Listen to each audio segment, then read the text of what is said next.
Hi, my name is Evan Dellon. I'm from the University of North Carolina in Chapel Hill in the United States. I'm an adult gastroenterologist, and today I'll be talking to you about the epidemiology of eosinophilic GI disorders, or EGIDs. These are my disclosures. For this talk, I'd like to discuss how epidemiology has been applied to EGID research, review the epidemiology of non-EoE EGIDs to start with, and then move into reviewing the epidemiology of EoE. I'll start with the basics like patient characteristics and incidence and prevalence, how common the conditions are, and then we'll go on to the next steps, including risk factors, etiologies, and hypotheses. To start with, how can we apply epidemiology to EGID research? Well, there are basic things such as description of case characteristics, disease definitions, characterization of the number of cases, and characterization of trends in the number of cases. Then you can move on to other things such as description of the natural history of the disease, what happens to patients over time, what's the prognosis, and identification of patterns of cases and of risk factors. And the overall goal of epidemiology is treatment and prevention of disease. Now, the epidemiology of non-EoE EGIDs to start with needs to really start with the caveat that this has not been very well studied, but momentum is starting to pick up. And you can see relatively fewer numbers of hits on PubMed for eosinophilic gastritis or gastroenteritis plus epidemiology compared to the work that's in EoE. Well, how do we know how common the non-EoE EGIDs are? This is a paper from several years ago now, which is a survey of physicians, more than 1,800 adult and pediatric providers in GI and allergy, and their responses were extrapolated to the U.S. population to calculate disease distributions. And overall, conditions like eosinophilic gastroenteritis and colitis are rare, with an estimated prevalence in this study of about 28 per 100,000.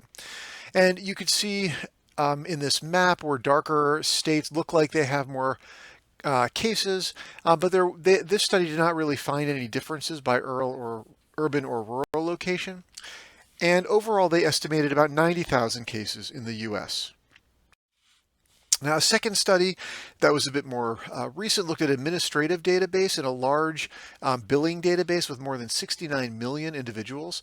This used ICD-9 codes at the time for eosinophilic gastritis, gastroenteritis, and colitis, and you can see these codes listed here, and ultimately analyzed more than 11 million people between 2009 and 2011. Here, the prevalence showed ranges from 6.4 to 8.3 for eosinophilic gastritis or gastroenteritis, and much rarer for eosinophilic colitis, about 3.5 per 100,000. And the total number of the non-EoE EGIDs in the U.S. were estimated to be about 49,000. Now, in this study, we were able to do breakdowns looking by sex, males versus females. And as I think most people know, in EoE, it's much more common in males, and that doesn't seem to be the case in the non-EoE EGIDs. You can see for eosinophilic gastritis, the green bars, which are females, generally are slightly more common than males. Same thing for gastroenteritis, and eosinophilic colitis is about even. The other thing you'll know is there's different age distributions, with perhaps gastritis being more common in the older age ranges, and gastroenteritis being more common in the younger age ranges, with colitis perhaps happening across the age spectrum. Now, another study that used a different administrative database with about 36 million individuals calculated actually quite similar results. Prevalence of eosinophilic gastroenteritis of about 5 per 100,000 and colitis of 2 per 100,000. Now, this study was able to look at a little bit different information. They found the same thing by sex, actually, with females slightly more likely to have these conditions compared to males. But they also looked by race. And in EoE, it is quite white predominant, not necessarily the case with other races like African American and Asian, also represented with reasonable numbers, and not this predominance of white patients in this particular study. This particular study also looked at the association of different atopic diseases with eosinophilic gastroenteritis in yellow, colitis in blue, and then control patients without EGIDs in purple. And as you can see, for all of these different atopic conditions here, they are more common in the eosinophilic GI disorders than in controls. So some evidence to suggest that, like EoE, the non-EoE EGIDs also have a number of an atopic predisposition. Not every patient, but many of them. Now, this is data from a multi-center retrospective study of Seeger of 376 EGID patients. The benefit of the previous studies in these billing databases that I showed you is that you could have millions and millions of patients. But the downside is you don't know all that much about the patients. You're limited to what's in the codes. But here, the Seeger group was able to put together very granular and detailed data on these patients from each of their centers. And so the first thing that you can see is that the number of diagnoses here on this axis over time seems to be increasing for all of the non-EoE EGIDs, regardless of the type, suggesting there's more awareness and more diagnosis, but also perhaps the condition is becoming more common. In addition, this looked at patients who had multiple locations, so not just the stomach or not just the small bowel, but stomach and small bowel or stomach and colon or stomach and esophagus. And you can see there's a distribution here of patients with multiple locations. The most common was esophagus, stomach, and small bowel, but esophagus and stomach alone were common, and having it diffusely throughout the GI tract was the least common. Something that we're coming to recognize recently is that there is likely substantial diagnostic delay and the possibility of underdiagnosis of the non-EoE EGIDs. And we're realizing this based on the steps that are required for diagnosis and points where perhaps the diagnosis could be missed. So at the time that people present, namely with their symptoms, the symptoms have to be recognized as part of eosinophilic gastroenteritis or gastritis. And if that's not recognized and there's a delay in referral to the gastroenterologist or endoscopy is not performed, it might be missed here. Then if you do endoscopy, you have to take biopsies. And so if it looks normal and biopsies aren't taken, again, the condition could be missed. Even if you have biopsies, a pathologist may not recognize levels of eosinophils being high or may not count them. And then again, the condition could be missed. And so all of those steps are needed to get to the end here, where you're actually diagnosing the condition. And because of this, in this study, they were able to look at how long it actually took patients for diagnosis. And you can see the mean months here for all patients. It's just under 4 years, about 3.5 years from presentation with symptoms to diagnosis. A little bit longer, 4 years in adults compared to kids, just under about 3 years. But nevertheless, that's a long time to have symptoms until a final diagnosis is made. Now, all of those data and those numbers that I was talking about were for the whole population. How many people might have a non-EoE EGID in an entire population? But there may be some subpopulations where the prevalence is higher and you pick up cases more frequently. This is analogous to EoE, and I'm going to show you that in just a few minutes. But this is very new data from a prospective multi-center study where about over 500 patients were screened, and just over 400 of them had moderate to severe symptoms based on a symptom scale that they were asked to fill out. And they underwent endoscopy with a lot of biopsies, 8 biopsies of the stomach and 4 biopsies of the duodenum. And in that group of patients with moderate to severe and chronic GI symptoms, a high proportion, 45% here, actually met histologic criteria for eosinophilic gastritis or duodenitis.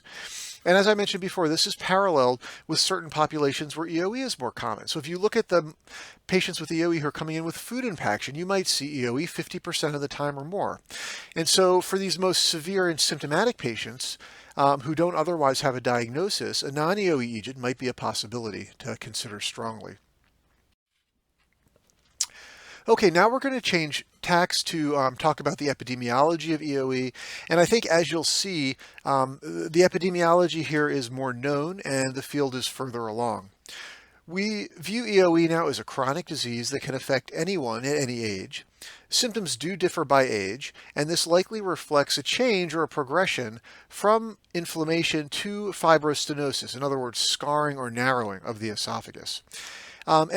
Reassuringly to date, there have been no reports of EoE or any of the EGIDs really, kind of devolving into a cancer or a hypereosinophilic syndrome. How common is EoE? Well, this is where we look at prevalence. How common is EoE? And it's been reported essentially in many areas of the world. In the North America, South America, Western Europe, and Australia, the prevalences are all very similar.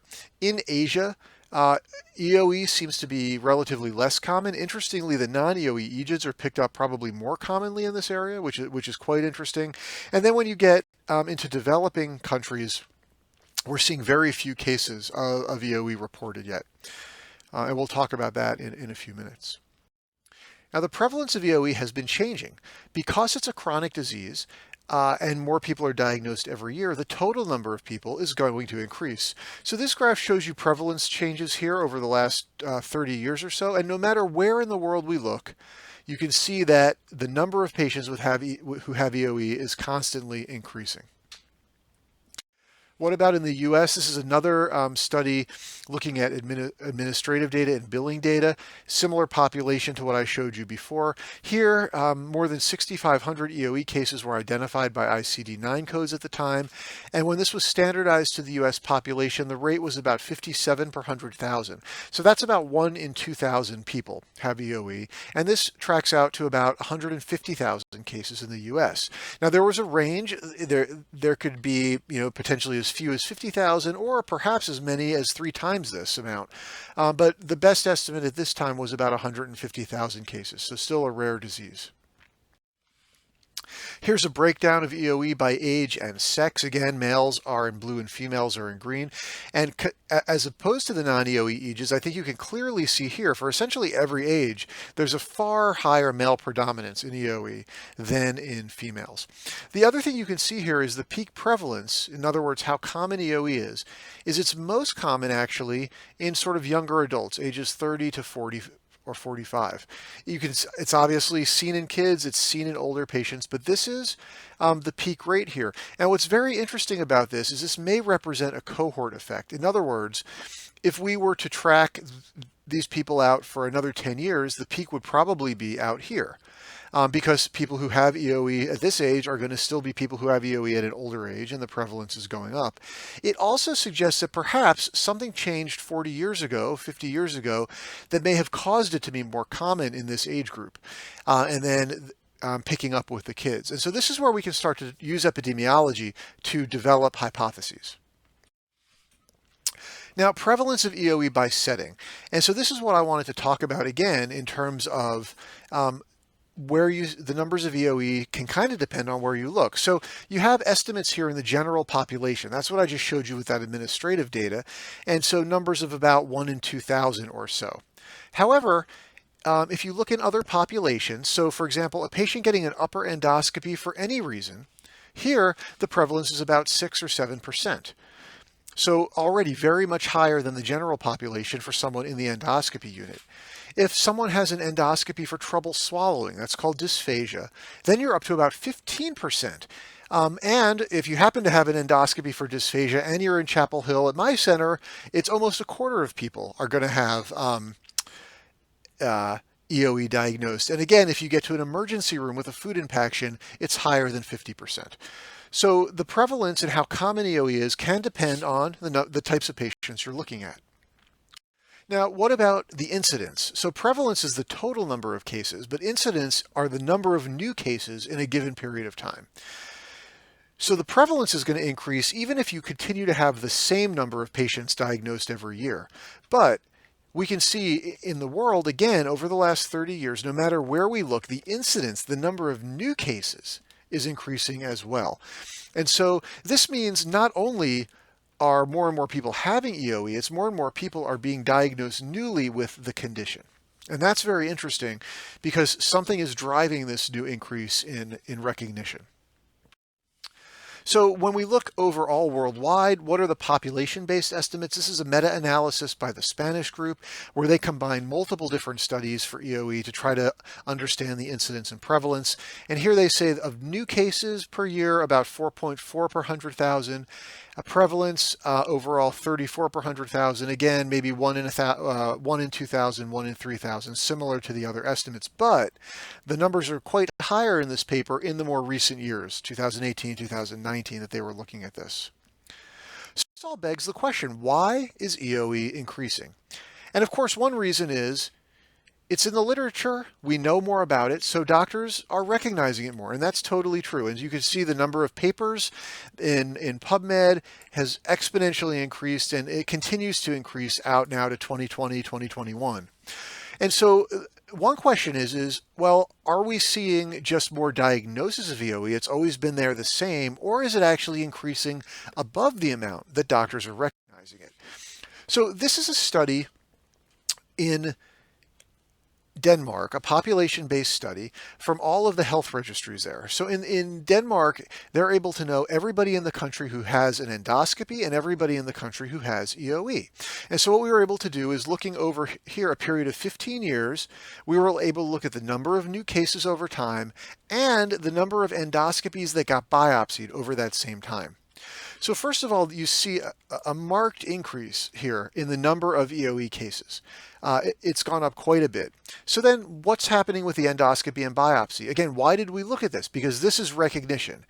If we're doing more endoscopies and doing more biopsies, that's the way we recognize more EoE. And so you can see also that it's going up. So yes, part of the increase is recognition, but look, the scales on these axes are very different. And so when you calculate out the change, there's been a twofold rate in the number of biopsies of the esophagus and endoscopies, but a 25-fold increase in the number of cases.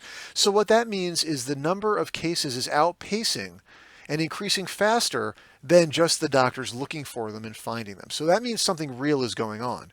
Now, this is data from just one country, but in Switzerland, they did the same study. They repeated this one and found essentially the same thing. Here's the number of endoscopies increasing, but only going up a little bit, whereas this sharp increase in the number of EoE cases. So I think this is a confirmed thing, and EoE is increasing for real.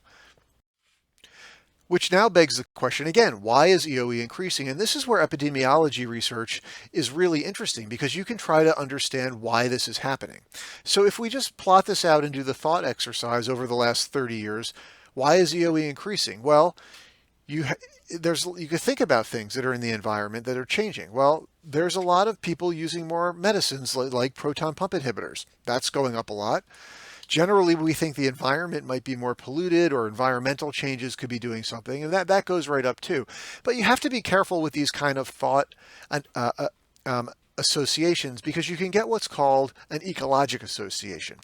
An ecologic association is when two things are increasing, but they're true, and unrelated. And one of my favorite examples is from this letter from the New England Journal, which shows the relationship between Nobel Prize winners in a country and the chocolate consumption in that country. And you can see a very strong relationship between the amount of chocolate that is consumed and the proportion of people in your country who get a Nobel Prize. So one conclusion is the more chocolate you eat, the more likely you are to get a Nobel Prize. But the other conclusion is that this is just unrelated, two unrelated phenomena that go in the same direction. And so we have to be careful about that. But nevertheless, thinking about these associations are interesting. And so for EoE, again, what else has been going up over the last 30 years? Well, it's TV channels. There's a huge number of TV channels. Clearly, the number of TV channels is not causing EoE. But what if we flip this around and say, okay, well, what's something that's in the GI tract that's been decreasing over this time? And one of those things is something called H. pylori. And this is an infection of the stomach that used to be much, much more prevalent. It causes stomach ulcers and gastric cancer. And because of that discovery in the early 80s, when H. pylori is found now, it's eliminated and eradicated. And so it's become a lot less common. So could this decrease be related to the increase in EoE? So there was a study that we were able to do looking at patients who had both esophagus and stomach biopsies. A large database, lots of data here. And basically we looked at the chances of having this infection of H. pylori in people who have EoE compared to people who have normal biopsies and don't have EoE. And this is what we found. If you look here at the chances, and you look here at increasing eosinophil counts, the likelihood of having an H. pylori infection decreases as you have more and more eosinophils in the stomach. So that could suggest that the lack of H. pylori might be associated with increasing EoE. And in fact, several other papers found and replicated this relationship, which was very interesting. All these studies had their own issues and potential limitations. A more recent study actually found the opposite, and so I would say this is still up for debate if this is contributing to or a cause of EoE or not. But this is how we start to use epidemiology to understand changes in disease patterns. And so I'm going to show you some other associations that may potentially contribute to the rise of EoE and the increase of it. So this is a map showing the chances of EoE depending on whether people live in a highly populous or in a more or less populous area. And generally EoE was relatively more common in places that had fewer people in it. And so what this map shows is these blue colors are less chance of EoE, red colors are more chances of EoE. So you can see rural places like here in the upper Midwest and the Plain States, seems like the chances of EoE there are higher than they are in urban city areas, as you can see along here on the West Coast. And this is where we are here in the Chapel Hill area. Now, that doesn't mean that more cases are there. And in fact, more people live in the cities, that's where more cases are. But in the few people who live out in this area, they are more likely to have EoE than the people who live here. On a relative basis. So this was very interesting. We don't know why that relationship might be, but again, something now to investigate. Could this be vegetation or pollution or air quality? I'm not sure. So other associations like this have been reported. It's been shown that arid and cool climates seem to have a relative increase in EoE compared to the standard or tropical climates in the U.S. Certain housing materials have been associated with EoE, and most recently, poor environmental quality, particularly poor water quality, has been associated with EoE. There's also been some reports about increasing EoE in proximity to large commercial farms and perhaps heavy metals in well waters. All of these are going to show that when you have a disease where the number of patients is increasing so rapidly, this is an environmental change, not an underlying genetic change. And so that's why there's this focus on environmental exposures. The next really interesting thing that's been looked at, and a lot of this work is by Elizabeth Jensen, is the role of early life exposures in EoE. So what happens, what are babies exposed to that might predispose to EoE in the future? So this was a case control study that was done, and in other words, looking at mothers of children with EoE and controls. And we looked at so we looked at before birth and around birth factors, and we looked at after birth factors. And so what you can see here is a fever in mothers seemed to be increased chance of EoE. Preterm labor here, being admitted to the neonatal ICU, having a C-section. These things all above the line increase the risk of EoE. Here, antibiotics in infancy, after birth, getting antibiotics was a very strong relationship. And whereas having furred pets as a young child decreased the chances of EoE. And so, again, these are some interesting hypotheses, and a couple of other papers have confirmed some of these same relationships. Now, of course, lots of people get antibiotics. Lots of people may have pets. How come some of these get EoE and some of them don't? And this is where you get into more complicated issues related to how the environment might affect people. And the thinking is that there may be individual genetic predisposition that if you just go about your life and don't have the appropriate environmental factor, you never get EoE. And if you have the appropriate environmental factor but don't have the right genetic predisposition, you don't get EoE. But if you happen to have the right predisposition and the right environment, then you get EoE. So this is another study where this was one of the first ones to show that this could potentially happen, and it was looking at breastfeeding as a risk factor. And this graph is a little bit complicated, but let me try to show you what it's looking at. This axis is the chance of having EoE, high chances and low chances. The G's tell you whether you have the genetic predisposition. So here you have a G negative, so no genetic predisposition. Here you are positive for the predisposition. Okay, this line with the bar is not being breastfed, and this line with the bar is being breastfed. So here, if you don't have a genetic predisposition to EoE, it doesn't matter whether you're breastfed or not. You have essentially, even odds of getting EoE. However, if you have the genetic predisposition and you are not breastfed, your chances of EoE go way up. And if you have the genetic predisposition and you are breastfed, actually the chances go down. And so this can explain why something common like breastfeeding can interact with something potentially uncommon like this gene predisposition and lead to a risk of EoE in a subgroup of people. And that's where now you can start thinking about implications of this that can be quite interesting. And so this work is going to be extended and is being extended in larger populations and with more genes, and hopefully will prove to be very interesting.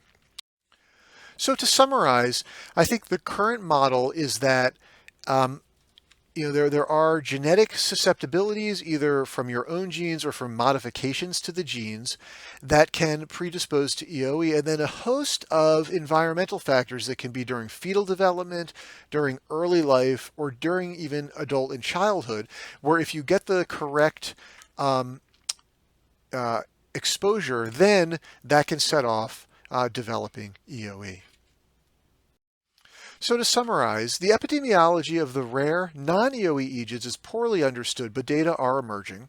The epidemiology of EoE is becoming better understood. The disease is well clinically characterized, there's a rapidly increasing incidence and prevalence, and now the time is to ask, why is it increasing? And can we learn from epidemiology what is maybe actually causing EoE? Is it related to the general increase in allergic diseases we've seen? What is the component of the environmental factors? What can we identify? What about the microbes and early life exposures? And then, of course, other risk factors are going to be identified. And ultimately, we hope to identify things where perhaps we can prevent the development of the EGIDs and also understand how to better treat them. Well, thank you very much. It's been a pleasure to do this talk for you.